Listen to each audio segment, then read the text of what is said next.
Do you think about time? I know you do.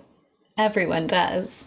And I'm not talking about the time you have or don't have. What I'm talking about is the narrative distance between the time that your story happened and the events in your story happened and the time that the narrator sits down to tell it or to write it. So, this is a choice that a lot of writers overlook. They just start writing the story. But really, narrative distance, when we know that span and space of time that exists between the narrator's telling of the story and the events that they occurred, we can use the nuance of that point of view in a way that serves the story versus just kind of like being run around by the story. So I want you to think for a moment of an event that happened to you fairly recently. Maybe it's a big event, maybe it's small in the grand scheme of things. Maybe it's something that happened yesterday. So I want you to think for a moment how you would tell that story to a friend. It would probably be pretty fresh, emotionally fresh. You'd have a lot of details that you could remember. There would be perhaps even an urgency in your voice. Think about then a story that you would tell that has taken place 10 years ago or 20. There's a lot more space between you and the emotional reality of that experience.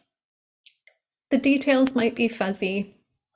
Even if it was a big emotional deal, having a child, say,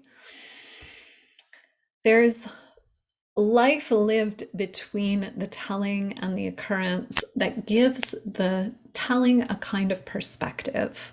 If I tell you now about the day my 27-year-old son was born, I have 27 years of knowing who he is and who he became that I didn't know when he was a baby, when he was first born.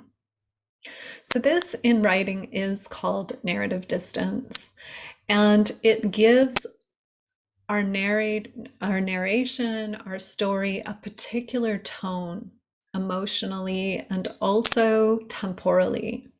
We can unwind more in a story with a lot of perspective.